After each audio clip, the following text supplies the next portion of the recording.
Bonjour à tous, merci d'être là en si grand nombre aujourd'hui. On est vraiment très, très honorés d'être devant vous. On a eu 900 inscriptions jusqu'à date. J'espère que vous êtes tous là.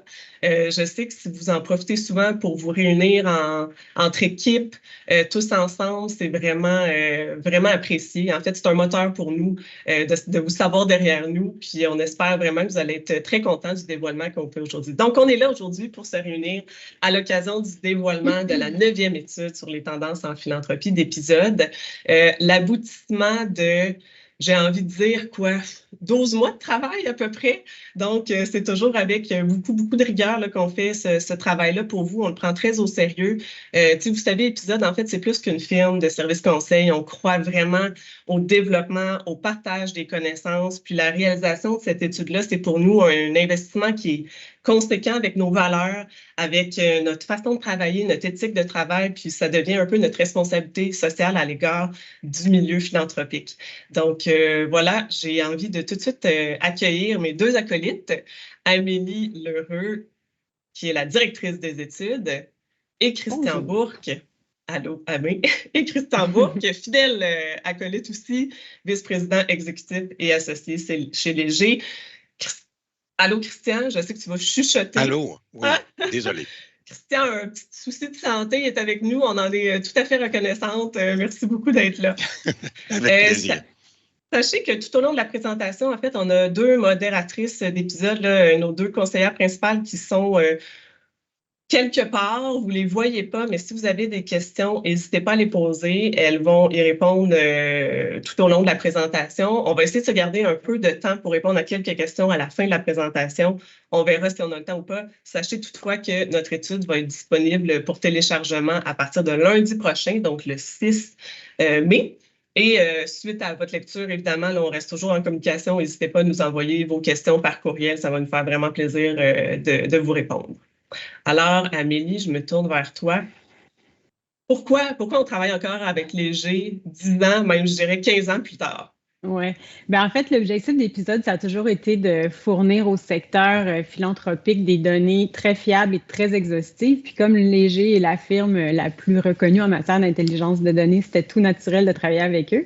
C'est d'ailleurs Léger qui nous a aidés dès le départ à préciser l'indice de générosité qu'on vous communique année après année, puis qui nous permet en fait de suivre l'évolution des dons, autant des dons déclarés que non déclarés là, sur les revenus annuels des donateurs. Donc, ça nous permet vraiment de voir là, justement quelle est cette générosité-là des donateurs canadiens.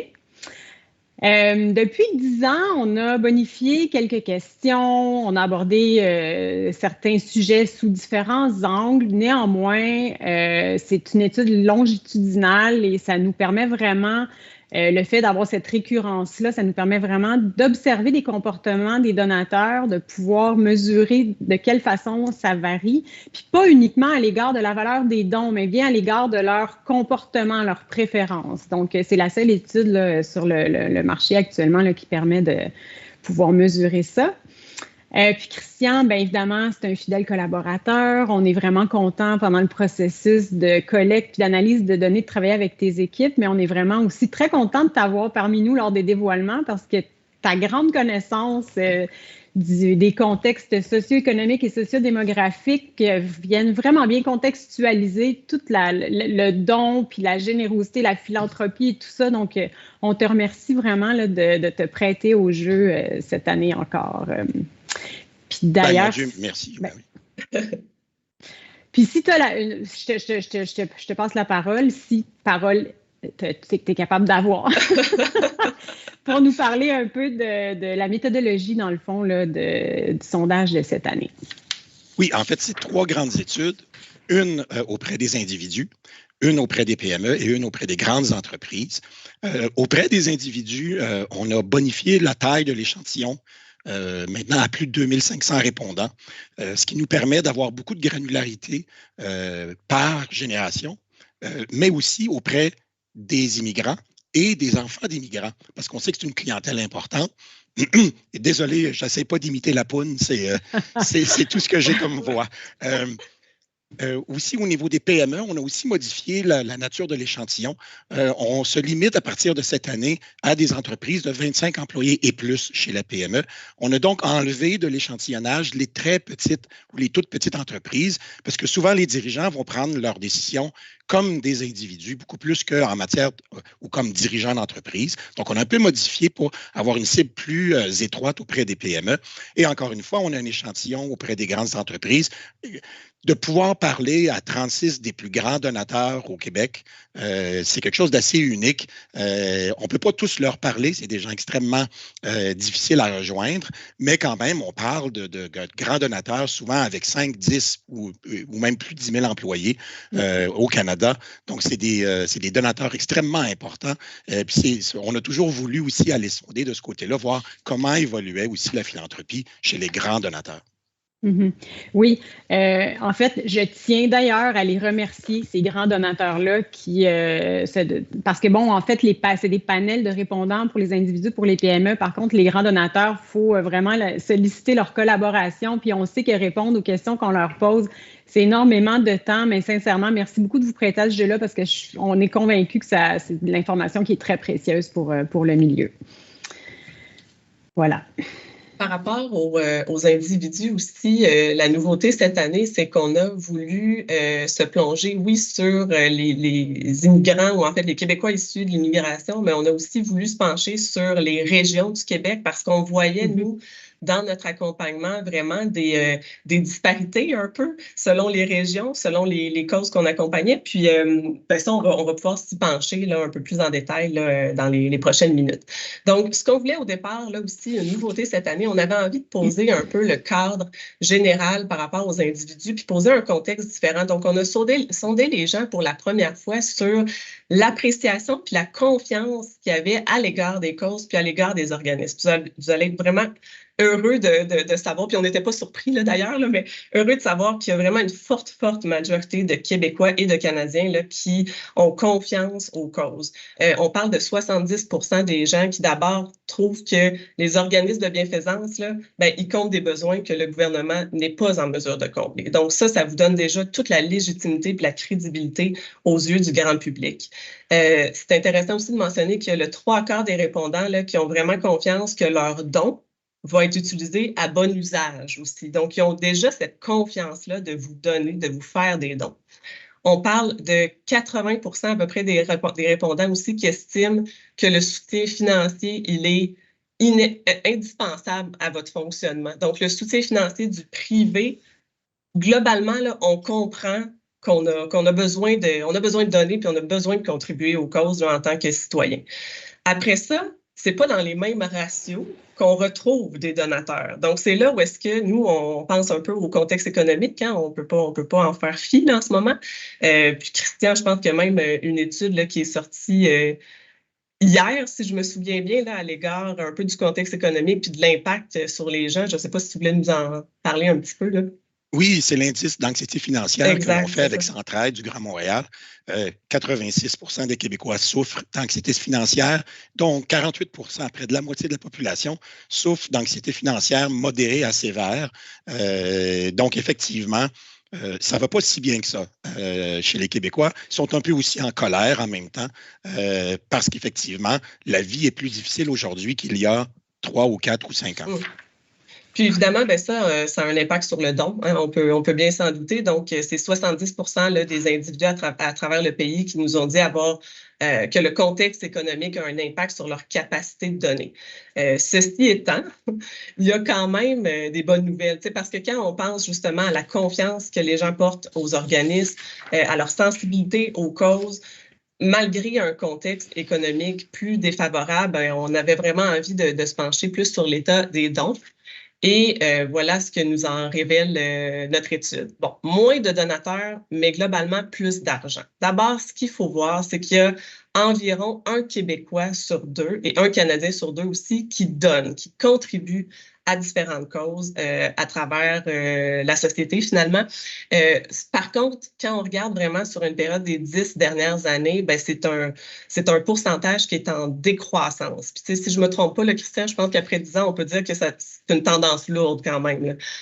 Il y a de moins en moins de donateurs au pays, puis il y a de moins en moins de donateurs aussi au Québec. Bon, nous, on a toujours envie de regarder d'avoir la lunette rose là, chez Épisode. Là. Et ce qu'on remarque quand même, c'est qu'au Québec, on a un don moyen en croissance. Puis le deuxième tableau, juste revenir juste avant. Ici, sur le don moyen, là, ce que je voulais vous dire, c'est que le don moyen global, donc, se mesure vraiment sur l'ensemble de la population. Donc, ici, ce n'est pas des gens qui donnent, c'est vraiment la moyenne sur l'ensemble de la population. Au Canada, là, c'est en baisse. On est rendu à 383 $ en moyenne. Par contre, au Québec, quand je dis, on va mettre nos lunettes roses, là, parce qu'on en a besoin un petit peu, c'est quand même à la hausse malgré le contexte économique. Donc, on est rendu à 260 $ de don moyen, un don global en croissance. Voilà, on peut passer à la prochaine. Quand je vous dis aussi qu'il y a des bonnes nouvelles, c'est que le don moyen des donateurs individuels, donc vraiment les gens qui donnent, les gens qui contribuent, il a atteint les plus hauts sommets. Donc, on est passé là, de 308 $ à 422 $. C'est une augmentation de 114 $ depuis 2013.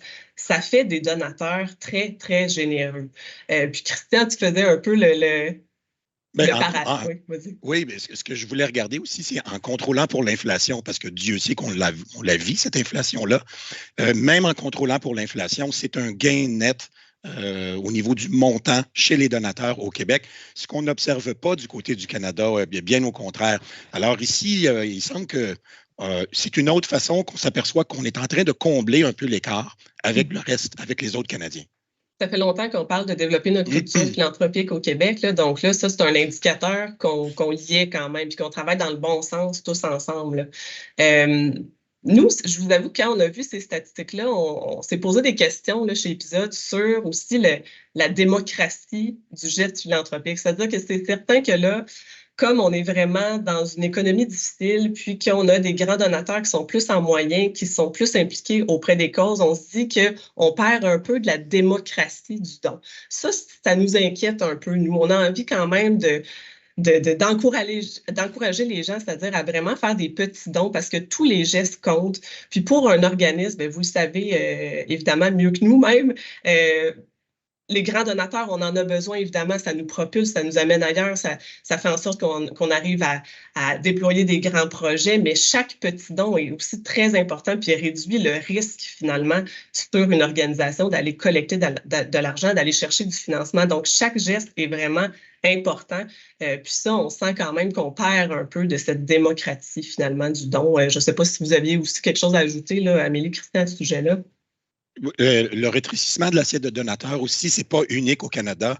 La même tendance s'observe en France, s'observe aux États-Unis. Donc, il semble qu'il y a quelque chose qui déborde notre cadre à nous en tant que tel au niveau de cette tendance-là, à ce qu'il y ait de moins en moins de donateurs. Mais heureusement, ils donnent de plus en plus, en tout cas ici au Québec. Donc, globalement, effectivement, il y a plus d'argent en philanthropie. Tout à fait. Excellent. Ensuite, on va se pencher un peu plus sur la générosité des donateurs sous la loupe maintenant des générations. Donc, vous avez toujours bien hâte là, de voir comment nos générations se comportent, même si c'est de plus en plus difficile de les départager, surtout avec tous les aléas de la loi 25. Mais il faut encore quand même travailler dans le sens des générations parce que nos générations ont tous des comportements, des habitudes différentes. Et mieux vous les connaissez, mieux vous connaissez votre clientèle, bien, mieux vous pouvez évidemment là, déployer des stratégies adéquates et efficaces. Donc, comment ça se comporte là, depuis la dernière étude qu'on a fait en 2021. Donc, la génération Z donne à peu près autant. Donc, ils sont 33% des jeunes à donner, ce qui est quand même un chiffre super intéressant, je trouve. On parle d'un tiers là, des jeunes. Et ils donnent en moyenne 275 $. Donc, ce qu'on remarque là, sur les 10 dernières années, années, c'est qu'ils ont quand même une augmentation constante, malgré qu'ils se disent être les plus impactés par l'économie puis le contexte actuel. Ils demeurent assez constants, puis on est vraiment dans une augmentation bien réelle là, du geste philanthropique auprès des jeunes générations. Pour la génération Y, 44% ont donné, puis en moyenne 377 $, donc encore plus que les années précédentes. Ça, c'est aussi surprenant parce que les Z sont impactés, les Y aussi sont très impactés. On parle de jeunes familles qui trouvent que le brocoli coûte cher pour nourrir la famille en ce moment. Donc on est quand même très heureux là, de constater que puis en plus, ce qui est intéressant de mentionner, c'est que la génération Y, dans le contexte de la COVID, on avait vu que ça les avait vraiment affectés puis qu'ils avaient beaucoup, beaucoup réduit leurs dons. Puis là, on recommence à voir la vague là, vers la hausse. Donc, ça, c'est une bonne nouvelle également. La génération X, bon, ça, c'est une génération, là. La dernière fois, on les qualifiait de cheap parce qu'il n'y avait pas beaucoup donné dans le contexte de la pandémie. On était bien surpris de les voir, mais cette année, ben, ils ont donné beaucoup. 428 $ en moyenne, 49% ont donné. J'avoue que c'est une génération là, qu'on explique mal les aléas. Des fois, ils sont à la hausse, des fois, ils sont à la baisse. Ils sont moins faciles à cadrer vraiment là, sur une analyse longitudinale puis quand on regarde les 10 dernières années. Voilà ce qu'on en pense pour l'instant. Les baby boomers, ça, c'est un grand mystère parce que nos baby boomers qui ont toujours donné beaucoup, qui ont toujours été assez stables, ils ont donné beaucoup moins cette année. 62% ont donné, mais 360 $. Puis au Canada, ça c'est au Québec, là. Au Canada, ils donnent 693 $ en moyenne aux donateurs. Donc, il y a vraiment un gros écart. Christian, qu'est-ce que tu aurais envie de dire à propos de ça? Qu'est-ce qu'on pense de nos baby boomers? On a plus des hypothèses à ce moment-ci. C'est-à-dire la grande majorité d'entre eux, parce que nos boomers vieillissent d'une année comme nous à chaque année, la plupart maintenant sont à la retraite. Est-ce qu'ils font des choix différents maintenant qu'ils ont pris leur retraite? L'autre élément aussi, c'est que est-ce qu'ils sont en train de donner à leurs enfants qui ont de la difficulté à acheter une première maison? Donc, nos jeunes milléniaux qui sont les enfants des boomers, est-ce que c'est eux qui héritent d'une forme de générosité qui n'était peut-être pas là auparavant? Il faudrait voir, mais c'est un peu inquiétant. Même si l'assiette de donateurs se maintient chez les baby boomers, le don moyen, lui, a rétréci là, depuis la dernière étude. On va espérer de voir effectivement des résultats différents là, lors de notre prochaine étude. Les matures, par contre, sont vraiment toujours au rendez-vous et j'aurais envie de dire plus que jamais. Là, un don moyen de 846 $, c'est incroyable, c'est du jamais vu. C'est 228 $ de plus que lors de notre dernière étude là, en 2021. Donc vraiment, puis 69% quand même donnent. Donc, ils sont très présents, très généreux. Il faut continuer de les solliciter, puis vous allez voir de quelle manière un peu plus tard. Voilà. Ensuite, sous la loupe maintenant des régions. Donc, première fois là, cette année, comme je le disais, qu'on a vraiment voulu creuser davantage un peu les différences ou les disparités régionales. Ce qui en ressort, c'est que à Montréal, en fait, on a les donateurs les plus généreux, donc avec un don là, de 489 $, ce qui est donc plus haut que la moyenne générale au Québec. Par contre, c'est à Québec qu'il y a le plus de donateurs. Donc, vraiment une plus grande présence. C'est drôle parce qu'on voyait vraiment les gens de Québec, ils aiment donner local, ils aiment donner proche d'eux, ils aiment donner dans leur communauté. Puis ça, on le voyait aussi vraiment en accompagnant aussi nos clients à Québec. C'est une belle force. Quand on voit les régions plus de l'Est, du centre et de l'Ouest, là, on est vraiment en dessous de la moyenne générale là, de toute la province. Alors, est-ce que ça fait écho un peu aussi à l'argent qu'il y a dans les provinces, Christian? Est-ce qu'on pourrait faire un parallèle avec ça, peut-être? Oui, mais aussi, c'est directement en lien avec le revenu moyen par région. Si on faisait une corrélation entre les deux, on verrait que dans les régions, on donne un peu moins, mais on a moins de revenus au départ. Exact. Ensuite, sous la loupe maintenant de l'immigration. Donc, les Québécois issus de l'immigration, on a vraiment voulu évaluer à 2 niveaux cette année. Donc, les immigrants québécois de première génération et de deuxième génération. Ce qui en ressort, c'est vraiment des dons moyens des donateurs qui sont vraiment très, très hauts, là, 718 $ pour les Québécois première génération. Ça, Ça, il faut savoir l'utiliser, hein. Il va falloir vraiment les intégrer, ces gens-là, dans vos stratégies. Je vais te laisser d'ailleurs, Amélie, peut-être continuer un peu avec quelques bons conseils là, pour les organismes. Oui, en fait, bon, c'est ça, le bassin de donateurs diminue, il ne faut cependant pas abandonner, il faut continuer d'essayer de les convaincre de nous donner, mais évidemment, au-delà de ça, il faut aussi vraiment s'attarder sur nos donateurs actuels. On le dit, on le répète, l'analyse des bases de données, la segmentation, ça continue d'être ultra pertinent, puis on voit que les donateurs donnent plus d'année en année. Donc, il faut aller la chercher, cette plus-value-là à l'égard de leurs dons. Puis, on pense aussi aux dons planifiés. On va en reparler plus loin, mais en fait, les donateurs qui vont se commettre à faire du don planifié, c'est pas ceux qui donnent les plus gros montants une fois, mais bien ceux qui sont là depuis tout le temps. Fait que, tu sais, de bien connaître qui nous donne, comment on peut les amener à un autre niveau de don, ça va demeurer... En fait, c'est déjà important, mais ça va l'être de plus en plus là, compte tenu de la situation. Puis pour faire émerger de nouveaux dons, bien évidemment, il y a les jeunes qu'il faut essayer d'aller chercher. Puis on espère que les résultats de l'étude vont vous permettre de développer les bonnes stratégies pour aller les chercher parce que ce n'est pas nécessairement des stratégies qui sont celles qu'on va appliquer auprès de nos donateurs déjà convaincus ou des donateurs plus âgés. Puis, il y a évidemment, c'est ça, les nouveaux arrivants, les personnes issues de l'immigration. C'est vrai qu'on peut penser qu'il y a des dons qui vont peut-être retourner dans leur pays et tout ça, mais reste que les chiffres nous démontrent qu'ils ont une sensibilité puis qu'ils donnent. Alors, il faut être capable, eux aussi, d'aller les sensibiliser. Puis, encore une fois, les résultats de l'étude vont vous permettre de voir de quelle manière vous pouvez vous y prendre.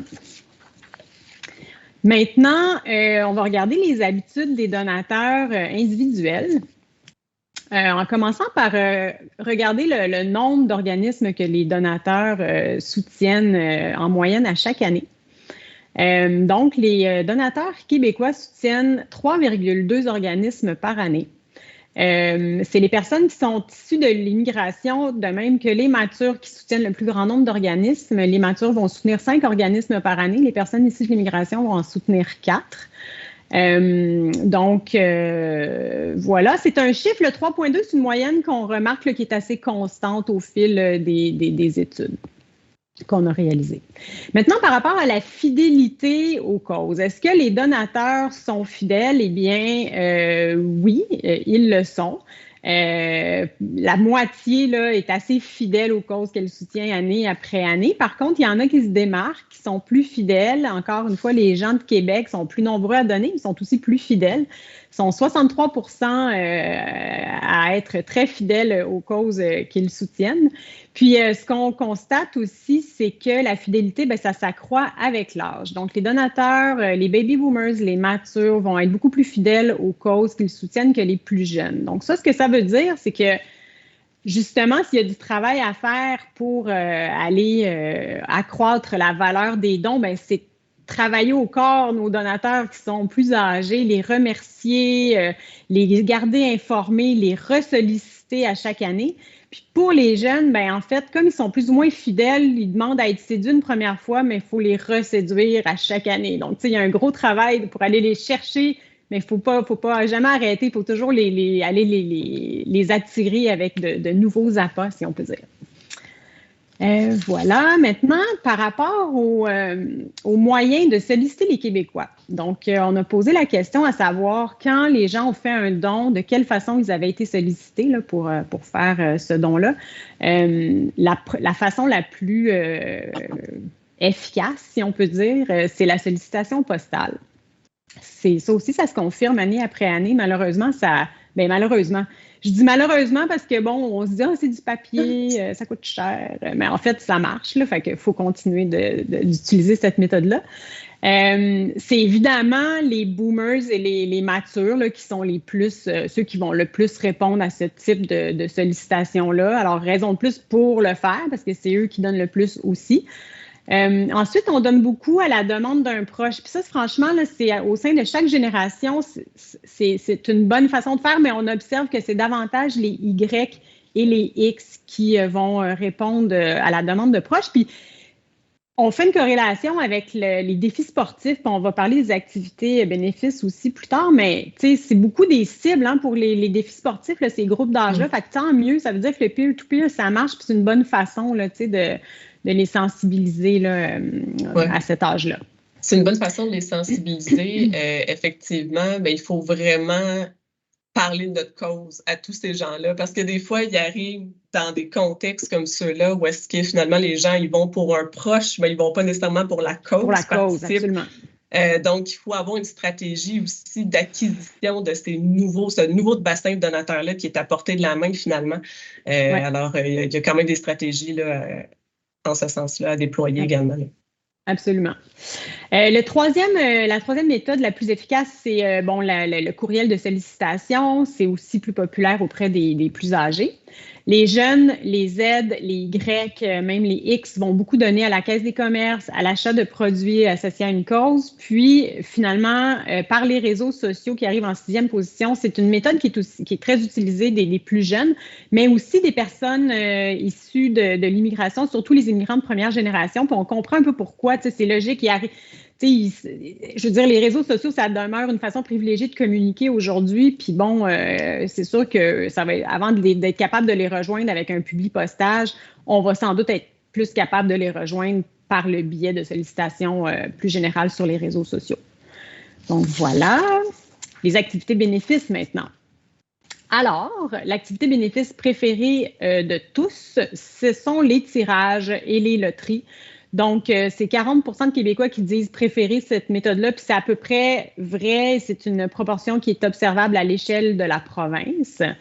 Je me souviens bien aussi, Amélie, c'était la première fois qu'on posait la question différemment. Fait que c'est nouveau d'avoir cette donnée-là sur les tirages et loteries. Puis nous, on était quand même surprises de voir que c'est autant de Québécois là, qui apprécient les tirages et la loterie. Puis là, je pense même qu'il y a des règles qui viennent d'être assouplies en ce sens-là. Fait que ça va peut-être être un beau moyen là, d'aller solliciter les gens. Puis tantôt, quand on parlait des petits dons, ça, c'est un bon moyen aussi d'aller chercher des petits dons puis de grossir tranquillement une clientèle de donateurs, un bassin de donateurs. Donc, c'est vraiment c'est des stratégies aussi un peu plus faciles à mettre en place, peut-être pour des plus petits organismes. Donc, je pense que c'est vraiment quelque chose sur quoi on devrait se pencher là, davantage.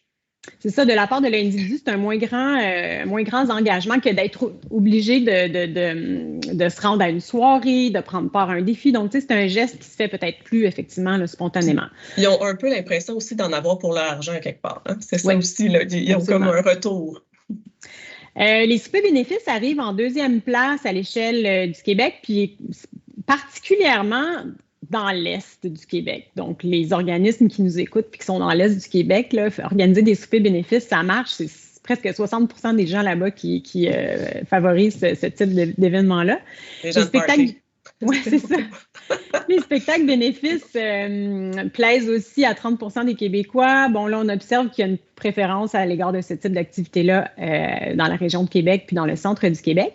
Puis finalement, les défis sportifs qui arrivent en 4e place, puis franchement, vraiment très fortement auprès des jeunes. Fait que, c'est une belle opportunité peut-être pour des organismes qui souhaitent aller chercher ces jeunes-là, créer des comités de relève philanthropique.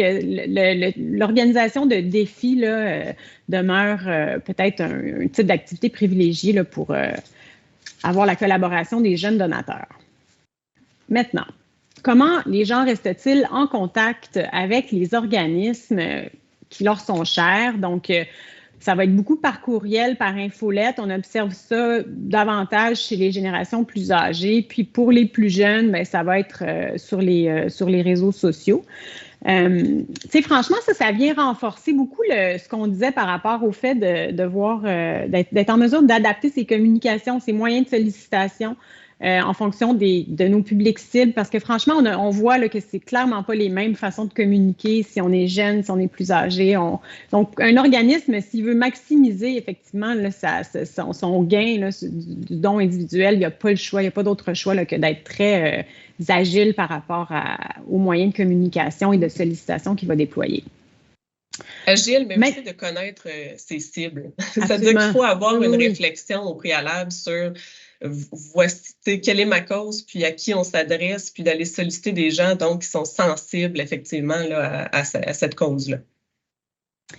Bon, le don planifié maintenant, alors on le sait, on n'arrête pas d'en parler, c'est le plus grand transfert de patrimoine là, que le Québec aura jamais connu, qui commence à se faire, qui s'apprête à se faire. Donc, tu sais, c'est sûr que les organismes ont comme pas d'autres options que de considérer le don planifié. On était curieux de savoir où en étaient les Québécois par rapport au don planifié.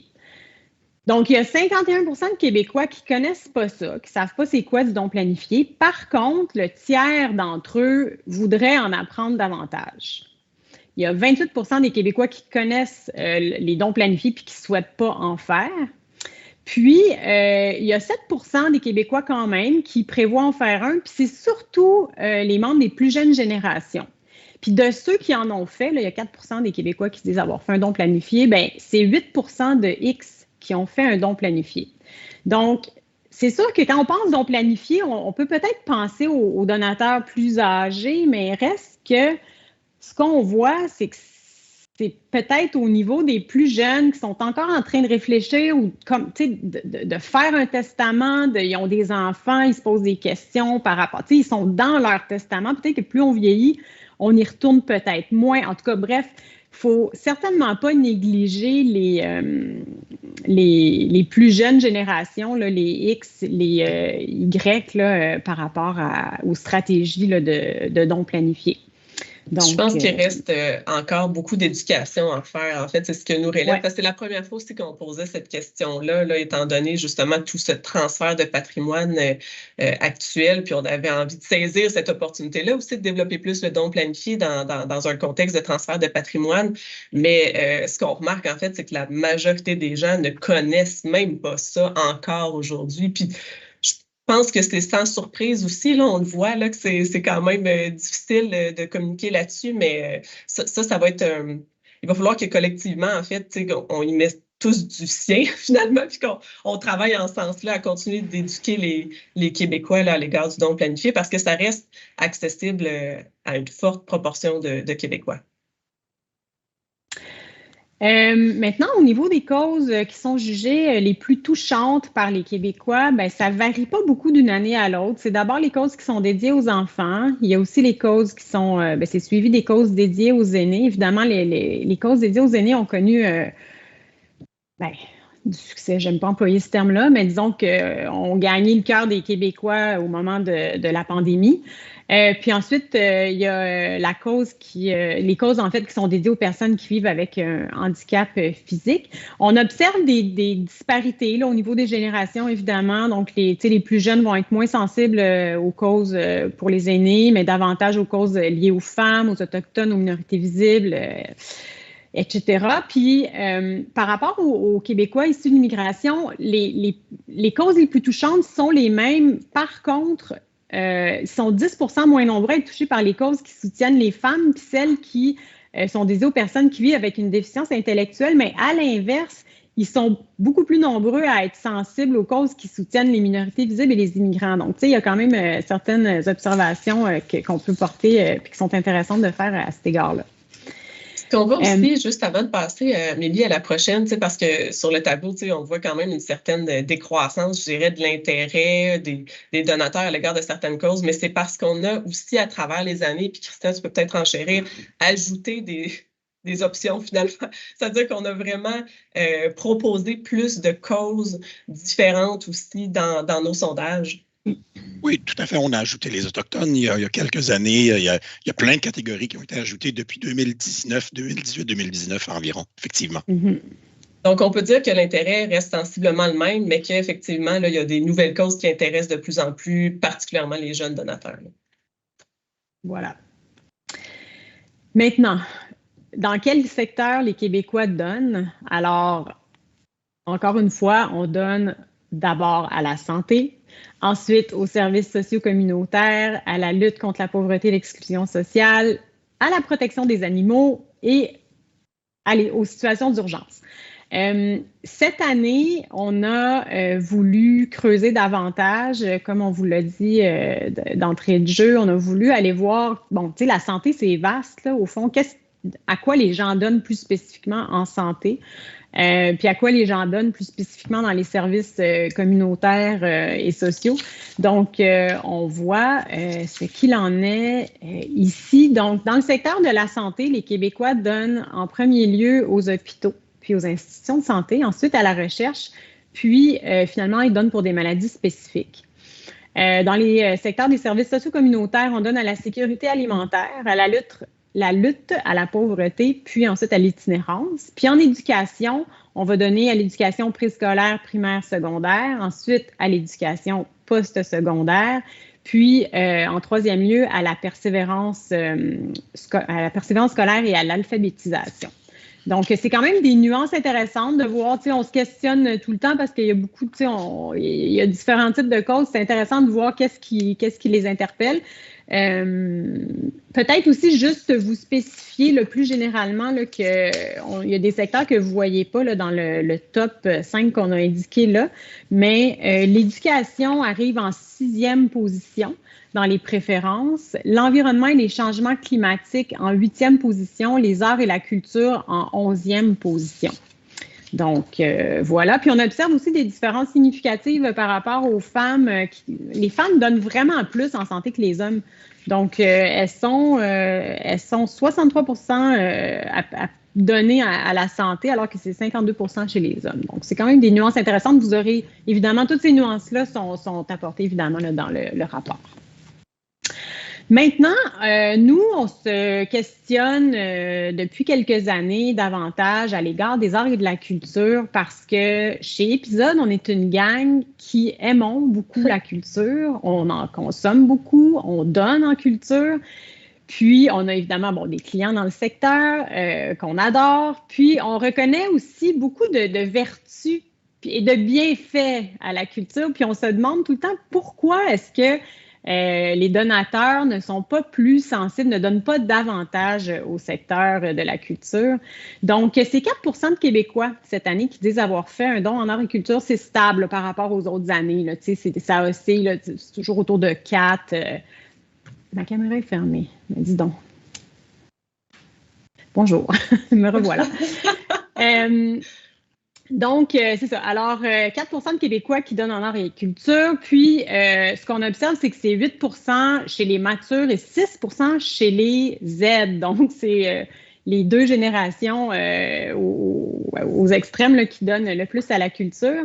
Puis, bon, on leur demande aux gens pourquoi ils ne donnent pas plus en culture. Puis, en fait, ils nous disent que c'est parce qu'ils ne sont pas sollicités, d'abord. Puis, il y en a certains qui nous disent aussi que c'est parce qu'ils considèrent faire un geste à la culture lorsqu'ils achètent des billets, mais ça, c'est une perception qui tend à changer. Puis heureusement, là, on observe que c'est de moins en moins de gens qui ont cette perception-là. Donc finalement, nous, ce qu'on vous dit là, aux organismes qui travaillent en culture, c'est sollicitez-les, vos publics, là, les personnes qui fréquentent vos installations et tout ça, qui assistent à vos spectacles, n'hésitez pas à les solliciter. Puis, tu sais, pour les solliciter, c'est plus que de leur présenter puis de leur vendre votre programmation, mais c'est vraiment d'aller les toucher, d'aller toucher leurs cordes sensibles parce que les donateurs, c'est ce qu'ils nous disent. Hein, ils donnent d'abord parce qu'ils sont sensibles à la cause. Donc, il faut aller dépasser la façade plus de la présentation, si on veut, culturelle, mais aller au fond de l'affaire puis toucher leurs cordes sensibles par les sollicitations qui peuvent leur être faites. Et avant d'aborder les entreprises et les PME et comprendre quelles sont leurs habitudes de dons cette année, on va vous partager ce que les Québécois, les donateurs québécois, pensent des entreprises et de leurs employeurs. Donc, 72% des Québécois veulent travailler pour un employeur qui est engagé socialement. Puis, c'est 66% de Québécois qui estiment que les entreprises ont une responsabilité à l'égard du financement des organismes de bienfaisance. Donc, on voit que la RSE, ça vient peut-être s'imbriquer dans tout ça, puis il y a un souci. Est-ce que, Christian, tu es en mesure de nous partager des informations sur la responsabilité sociale des entreprises aujourd'hui? En fait, c'est surtout important pour les plus jeunes générations. Donc, une façon, encore une fois, d'aller chercher nos Y et nos Z. Aussi, c'est un outil de mobilisation important pour l'employeur. Puis, on le sait, dans notre domaine, en tout cas, soigner sa marque employeur est devenu de plus en plus important pour attirer, mais aussi garder les talents à l'intérieur des entreprises. Donc, effectivement, plus on va vouloir avoir des activités de mobilisation autour de la philanthropie, mais plus c'est l'employeur qui gagne, mais le milieu philanthropique au complet aussi. Ça fait vraiment écho, tout ce que tu dis, à aussi l'accompagnement qu'on offre aux entreprises là, avec Épisode. On a eu la chance d'avoir plusieurs mandats là, au sein de grandes entreprises et maintenant de plus en plus de PME aussi. Puis on parle toujours d'impact à 3 niveaux, en fait. Il y a un premier niveau qui est sur l'entreprise elle-même. Donc, de développer une culture philanthropique, ça donne un impact dans l'entreprise, au sein, justement, comme tu disais, de la mobilisation des employés. Puis il y a d'autres études aussi qui ont partagé des données là-dessus dans le passé. Évidemment, pour le rayonnement de l'entreprise, tout ça, ça va de soi, mais aussi pour l'atteinte d'objectifs vraiment de développement, de responsabilité sociale, finalement. Puis, il y a un deuxième niveau qui est pour l'organisme lui-même, comment il se déploie, comment il déploie ses ressources. Et finalement, c'est les bénéficiaires. Mais c'est un peu la troisième étape, là. C'est ce qu'on souhaite au départ, c'est d'outiller les organismes pour qu'ils puissent encore plus œuvrer, finalement, pour leurs bénéficiaires. Puis, je pense que la culture philanthropique se déploie vraiment de plus en plus, de mieux en mieux, surtout auprès des PME. Donc, on y plonge. La culture philanthropique, donc, des PME, on est rendu à 84% de PME qui ont dit avoir fait des dons en 2023. C'est une bonne statistique. C'est vraiment une statistique qui est en croissance. Et 74% des PME considèrent la culture philanthropique comme étant une valeur importante. Donc, vraiment, on voit que les entreprises commencent à voir que c'est vraiment important, puis ils voient aussi des retombées, aussi des gestes qui portent dans la communauté. Ça, c'est grâce aussi aux organismes qui communiquent, j'ai envie de dire, de mieux en mieux sur leurs retombées puis sur leur impact auprès des entreprises. Donc, c'est vraiment un travail là, de collaboration qu'on voit qui se crée. Ensuite, 15% donc des entreprises ont une politique de dons et commandites officielle en 2023. C'est encore pas beaucoup. Nous, on a envie que ce chiffre-là augmente parce que c'est au moment où est-ce qu'on se constitue une politique qu'on devient un peu plus, je dirais, concret dans nos méthodes, que la culture s'implante encore plus dans l'entreprise. Ce qu'on remarque, par contre, c'est qu'on a vraiment distingué un peu les différents bassins de PME, c'est-à-dire que les plus petites PME, évidemment, sont moins constituées encore au niveau de la philanthropie. Ils vont donner plus des services pro bono, par exemple. Ils vont accorder de l'importance à la valorisation des causes par leurs employés aussi. Ils vont accorder encore de l'importance aussi à la visibilité. Là, ils aiment ça être dans les journaux locaux, par exemple. Ils veulent une portée géographique aussi qui est plus locale. Fait que ça, on parle vraiment des plus petites PME, tandis que les plus grandes PME, je parle d'un 100 à 500 employés à peu près, eux sont de plus en plus constitués aussi, ils sont 25% à avoir une politique de dons et commandites. Donc, c'est quand même une bonne différence.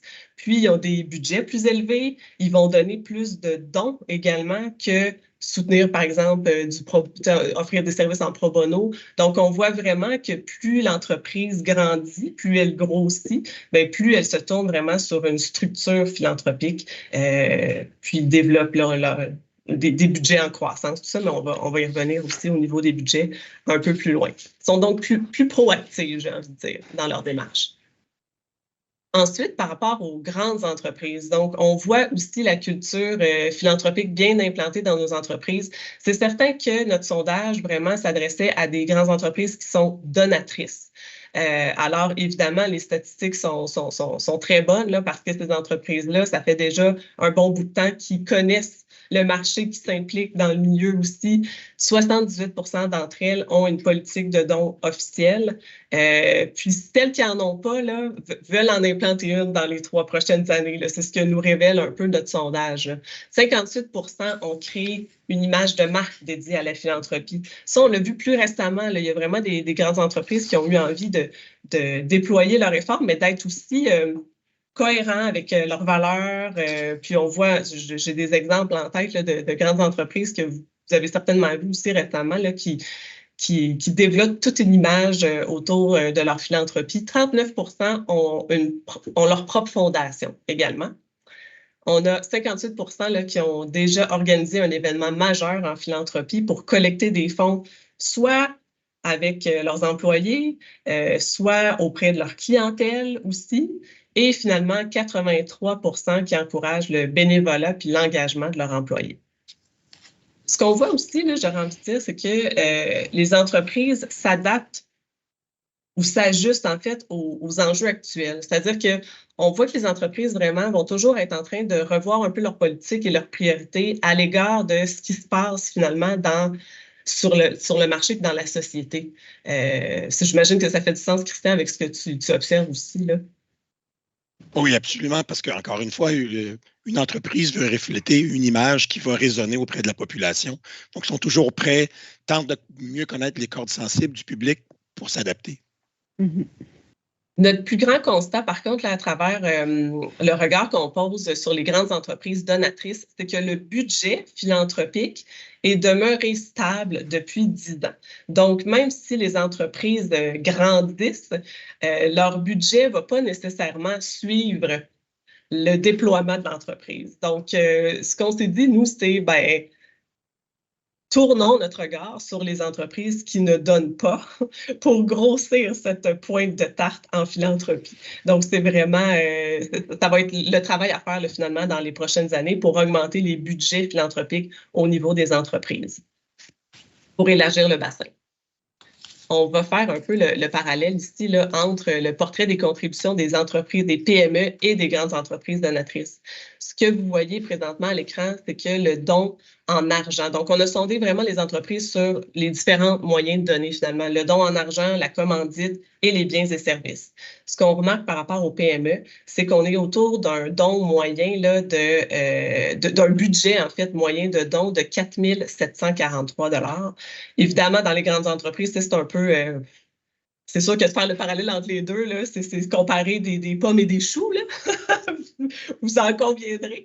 Mais ce qu'on voit, là, je vais vraiment me concentrer sur les PME pour commencer. La PME, donc, 4 743 $ en budget moyen, en dons en argent. Commandite, on est plus dans un ratio là, de 3 722. Donc, les PME accordent quand même plus d'importance aux dons qu'aux commandites. Et le budget biens et services est vraiment, vraiment, vraiment beaucoup plus grand. On parle autour de 10 000 $ en moyenne. Donc, il faut quand même garder ça en tête quand vous approchez aussi des PME pour des dons purs, là, des dons en argent. Ils n'ont pas nécessairement tous la capacité de faire des dons, malgré qu'ils en font, et ils en font de plus en plus. Mais des fois, d'aller chercher des biens et services, c'est tout aussi gagnant pour vous parce que ça réduit les coûts de certaines stratégies, là, que ce soit des services pro bono ou vraiment des biens dans le cadre d'une construction, par exemple. C'est ce qui me vient en tête, mais souvent, ça vous permet quand même de réduire vos coûts. Donc, c'est une stratégie qui demeure très, très intéressante. 40 des PME réinvestissent moins de 0,25 à peu près de leur profit dans la communauté. C'est ce qu'on voulait mesurer cette année parce qu'on aimerait tendre vers le fameux 1 de profit réinvesti dans la communauté. C'est l'objectif. Je pense que les PME ont évidemment encore du travail à faire. Par contre, les grandes entreprises, elles y sont presque, j'ai envie de dire. Alors, quand on regarde les grandes entreprises, donc un budget de dons qui est de plus de 3 millions, et commandite un petit peu moins, puis les biens et services, ce que vous voyez, c'est vraiment beaucoup plus bas, là, donc 200 000 et quelques dollars. Là. Et 31 donc des grandes entreprises réinvestissent entre 0,5 et 1 de leur profit dans la communauté. Puis quand on allait vraiment de façon là, granulaire, pour reprendre ton terme tout à l'heure, Christian, on voyait qu'on s'approchait vraiment du 1 pour la plupart des entreprises aussi. La culture philanthropique des entreprises, ça passe aussi, comme on l'a mentionné, Christian, tu y as fait mention, là, mais au soutien du bénévolat des employés, mais aussi à leur engagement à nos employés envers les causes qu'on soutient nous-mêmes. Donc, les PME nous ont dit à 53 soutenir le bénévolat de leurs employés, puis à 42 les encourager à ce qu'ils s'impliquent auprès des causes qu'elles soutiennent. C'est des ratios plus élevés au sein des grandes entreprises. entreprises, c'est pas surprenant non plus. 83% donc de grandes entreprises, on l'a déjà dit, qui soutiennent le bénévolat des employés, puis 75% d'entre elles qui les encouragent à soutenir les causes qu'elles-mêmes elles endossent. Et la façon dont ça se fait par rapport au bénévolat, autant chez les PME que chez les grandes entreprises, c'est en offrant du temps. Donc, on permet aux employés de prendre du temps pour assurer leur bénévolat. Puis, par rapport à la mobilisation auprès des causes que les entreprises soutiennent, chez les PME, ce qu'on fait, c'est qu'on défraie les coûts d'inscription pour des activités organisées par les organismes qu'on encourage.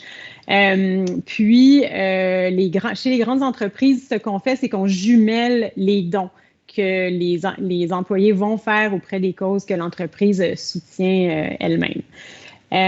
C'est super important, là, je pense, comme mécanisme puis comme levier, là, comme société, là, que les entreprises fassent ça parce que ça, on le disait, là, on veut que le don reste, qu'il y ait une démocratie à l'égard du don, que les petits dons comptent, il faut éduquer les gens à donner, puis le fait que l'entreprise, à quelque part, vienne agir comme influenceur à cet égard-là, c'est très positif. Là. Nous, on les encourage évidemment à poursuivre dans cette voie-là. Voilà.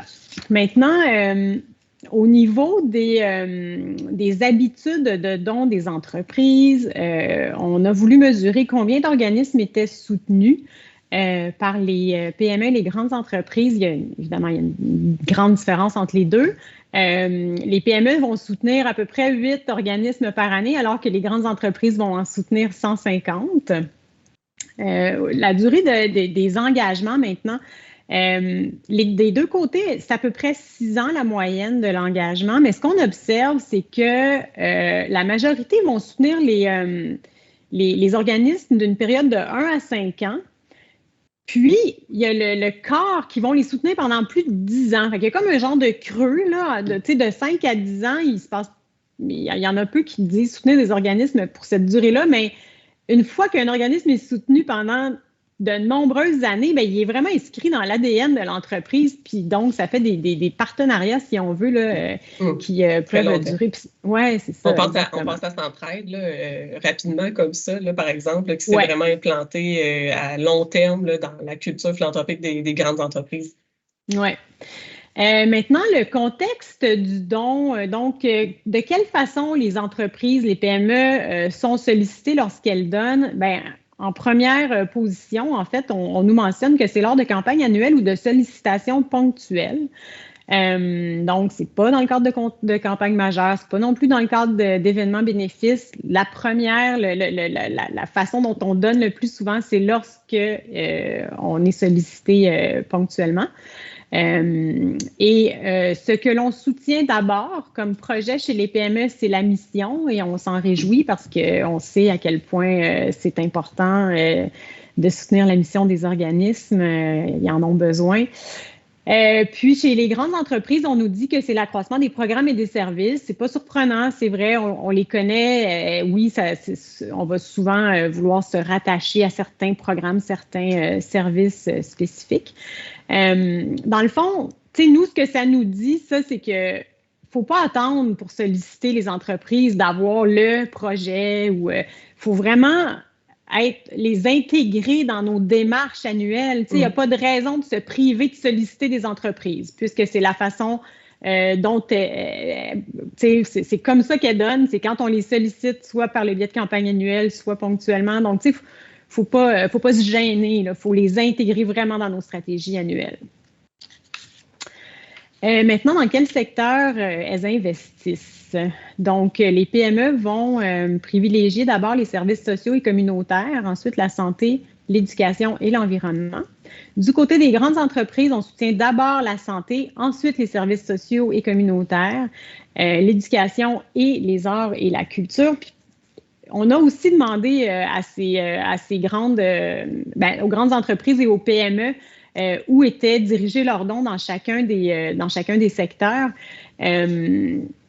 Donc, vous aurez en fait tous ces détails-là là, dans l'étude, le détail des secteurs qui sont privilégiés par ces entreprises-là plus spécifiquement, mais je vais tout de suite passer à la prochaine diapo qui en fait concerne encore une fois les arts et la culture.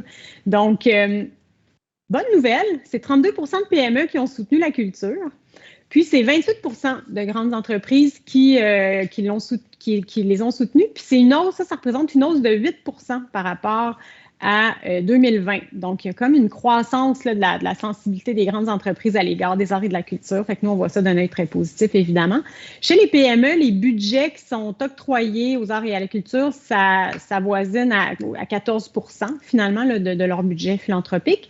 Chez les grandes entreprises, c'est aussi 14 En fait, là, PME, c'est dons et commandites. On n'a pas distingué le don et la commandite, alors que chez les grandes entreprises, c'est vraiment 14 au niveau des dons, puis 26 au niveau des budgets de commandite qui vont à la culture. Puis pourquoi elles ne donneraient pas davantage les entreprises à la culture? Bien, on dit en premier lieu là, que c'est parce que souvent, ce n'est pas en lien avec la mission de l'entreprise et que d'autre part, elles ne reçoivent pas de demande. Donc, il faut encore une fois les solliciter. On a aussi voulu préciser qu'est-ce qu'il en était de l'environnement. En fait, il y a 67 de PME qui ne donnent pas en environnement. Du côté des grandes entreprises, c'est 67 qui, elles, donnent en environnement. Puis parmi ces donatrices, il y en a 47 qui disent que leurs dons dans le secteur ont augmenté depuis les 3 dernières années. Donc, c'est positif. Ce qui est intéressant de voir, c'est pourquoi il y en a qui ne donnent pas à l'environnement, alors que je veux dire, il ne faut pas se mettre la tête dans le sable. C'est comme un peu un des plus grands enjeux actuellement. En fait, les PME vont répondre que c'est parce que ça ne figure pas dans leurs priorités philanthropiques et d'autre part parce qu'elles ne sont pas sollicitées aussi. Les grandes entreprises évoquent la même raison en premier lieu, c'est-à-dire que ça ne figure pas dans leurs priorités philanthropiques, mais il y en a aussi qui nous disent que c'est parce qu'elles considèrent qu'elles font leur part en adaptant leur propre processus puis leurs opérations, ce qui en soi est tout à fait louable. Donc, voilà. Maintenant, les critères qui vont influencer le choix d'une cause. Bon, alors, la crédibilité, la saine gestion apparaît autant pour les PME que pour les grandes entreprises comme étant un critère important. Donc, les organismes ne s'en sauvent pas. Il faut qu'ils soient crédibles et bien gérés. Mais nous, on travaille de près avec eux, fait qu'on sait que la plupart le sont. Chez les PME, on observe une importance qui est accordée à la proximité de la cause. Donc, on veut que ce soit une cause qui est valorisée par les employés, mais on veut aussi que ce soit une cause qui a une portée géographique qui les interpelle. Mais moi, je comprends à travers ça qu'elles veulent avoir une portée régionale, là, donc que la portée de l'organisme bénéficiaire soit autour d'elles. Chez les grandes entreprises, la portée géographique arrive en première position, mais là, on devine que c'est peut-être à l'inverse, on accorde de l'importance aux organismes peut-être qui ont une portée nationale, mais cela dit, ça ne discrédite pas du tout les organismes qui ont une portée plutôt locale. Au contraire, on voit beaucoup de dons de grandes entreprises aussi auprès d'organismes qui ont des portées plus régionales et locales.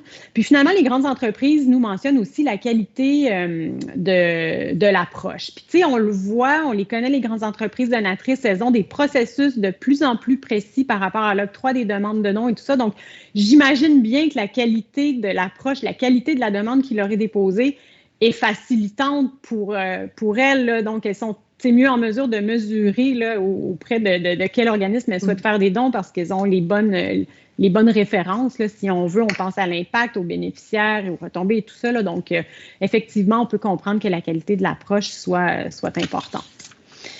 Donc, bon, on termine en vous parlant des implications préférées par les gens d'affaires et les dirigeants. Puis évidemment, ça fait écho à l'étude qu'on a faite l'année dernière là, sur le bénévolat d'affaires.